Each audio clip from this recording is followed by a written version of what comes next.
Hi friends, ఎలా ఉన్నారు? నేను చాలా బాగున్నాను, మీరు కూడా చాలా బాగున్నారు అనుకుంటున్నాను. ఈరోజు నా మనసులో మాట ఏంటంటే విద్యాలయాల్లో కీచకులు. విద్యాలయాలు అంటే ఏంటి? స్కూళ్ళు, కాలేజీలు, విశ్వవిద్యాలయాలు అవన్నీ. మనం ఎక్కడైతే విద్యను నేర్చుకుంటామో అవన్నీ కూడా విద్యాలయాలు. అయితే ఈ మధ్యని ఒక వార్త నా మనసుని చాలా కలిచివేసింది. ఏంటంటే హర్యానాలోని ఒక ప్రొఫెసర్ మీద ఏకంగా 500 మంది విద్యార్థినులు కంప్లైంట్ చేశారు. ఆయన లైంగికంగా వేధిస్తున్నాడు. ఏంటండి, ఏమవుతోంది దేశానికి? ఏమవుతోంది? మనం ఎటువైపు పోతున్నాం? మనకి చదువు నేర్పించాల్సిన గురువులే ఈ విధంగా ఉంటే ఏంటి పరిష్కారం? ఏంటి అసలు? ఈ వేధింపులు అనేవి చాలా చిన్నతనం నుంచే మొదలవుతున్నాయండి. చిన్న పిల్లల స్కూళ్ళ దగ్గర నుంచి ఓన్లీ బాలికల్ని, ఓన్లీ ఆడపిల్లల్ని, స్త్రీలని వేధిస్తున్నారని ఏం కాదండి, మగపిల్లలను కూడా వేధిస్తున్నారు. అదేంటి, ఒకటి ఎల్కేజీ నుంచి చదవడం మొదలుపెట్టినప్పటి నుంచి మొదలవుతున్నాయి అన్నమాట. గుడ్ టచ్, బ్యాడ్ టచ్ ఇవన్నీ నేర్పించవలసిన గురువులే ఈ విధంగా ఉంటే ఏం చేయాలి చెప్పండి? అసలు మన వ్యవస్థ ఎటువైపు వెళ్ళిపోతూ ఉంది? అందరూ ఈ విధంగా ఉంటారని కాదండి, మొత్తం అంతట్లోనే 0.1% ఇలాంటి వాళ్ళు ఉండొచ్చు. ఈ 0.1% వాళ్ళు సరిపోరా అండి మనల్ని ఇబ్బంది పెట్టడానికి, మన పిల్లల్ని ఇబ్బంది పెట్టడానికి? ఇవన్నీ ప్రతి కాలేజీలోని, స్కూల్లోని, అన్ని చోట్ల కూడాను కొన్ని కమిటీలు ఏర్పరుస్తారండి. ఇట్లా ఎవరైనా వేధిస్తూ ఉంటే వాళ్ళ కంప్లైంట్ చేస్తే వాళ్ళు యాక్షన్ తీసుకుంటూ ఉంటారు.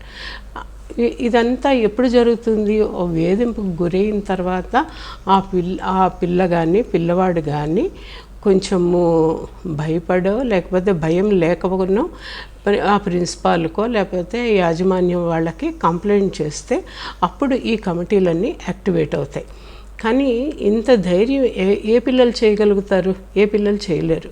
చాలామంది పిల్లలు చేయలేరు. ఎందుకంటే వాళ్ళకి ఇంటర్నల్స్లో మార్కులు తగ్గిపోతాయని భయం, లేకపోతే దేనిలో ఒక దాంట్లో ఏంటి ల్యాబొరేటరీస్లో మార్కులు తగ్గించేస్తారని భయం.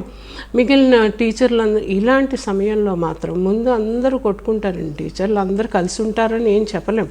వాళ్ళు మంచివాళ్ళే ఎక్కువ మంది ఉంటారు, చెడ్డవాళ్ళు ఎవడో ఒక్కరు ఉంటారు అంతే. అయితే వాళ్ళందరూ అప్పుడు ఏమవుతారు? అందరూ ఏకమైపోతారు. ఈ పిల్లలకి ఎలాంటి భయం వేస్తుందంటే వీళ్ళందరూ కలిసి నన్ను ఫెయిల్ చేస్తారేమో, మొత్తం అందరూ కలిసి నన్ను ఏమైనా చేస్తారేమో అనే భయం వేస్తుంది. అందువల్ల ఏం చేస్తారంటే ఈ పిల్లలు బయటకు చెప్పుకోరు. బయటకు చెప్పుకున్న 1% వాళ్ళ పరిస్థితి ఎంత దారుణంగా అయిపోతుందంటే అంత దారుణంగా.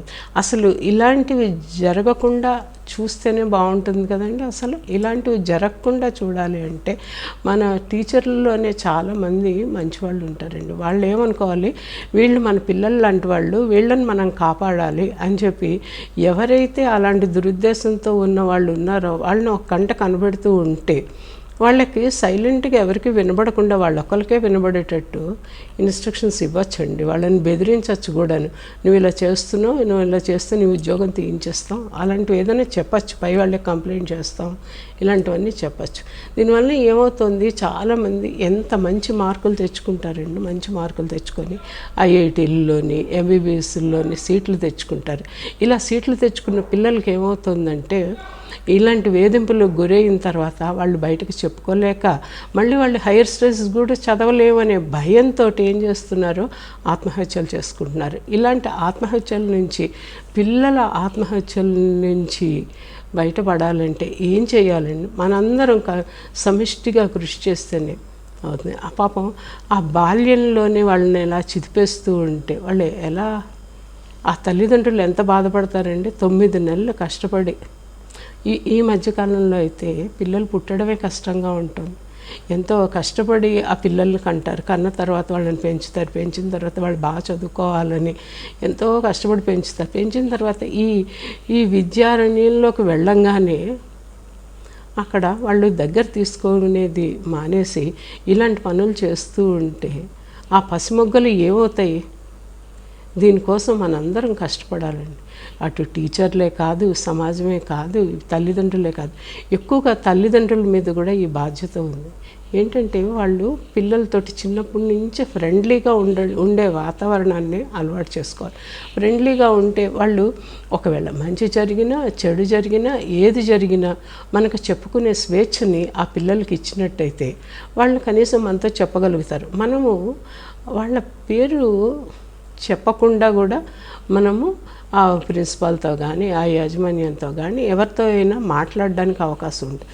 దీనివల్ల కొంత శాతం మంది పిల్లల్ని మనము ఈ ఆత్మహత్యల నుంచి రక్షించిన వాళ్ళం అవుతామో ఏమో అనిపిస్తుంది. అసలు ఏం జరుగుతోంది అనేది అర్థం కావట్లేదు. ఇదేనండి ఈరోజు నా మనసులో మాట. అందుకు దయచేసి పేరెంట్స్ అందరూ పిల్లలతోటి ఫ్రెండ్లీగా ఉండండి. ప్లీజ్ టీచర్లు కూడా అందరూ ఫ్రెండ్లీగా ఉండండి. ఎవరైనా మీ మధ్యలో అలాంటి కీచకులు కనిపిస్తే వాళ్ళ నుండి మీరే ఈ పిల్లలందరినీ రక్షించండి. ఇదే నా మనసులో మాట. కనుక మీకు నచ్చినట్లయితే షేర్ చేయండి, సబ్స్క్రైబ్ చేయండి, కామెంట్ చేయండి. ఏవైనా సూచనలు సలహాలు ఇవ్వదలుచుకుంటే ఇవ్వండి.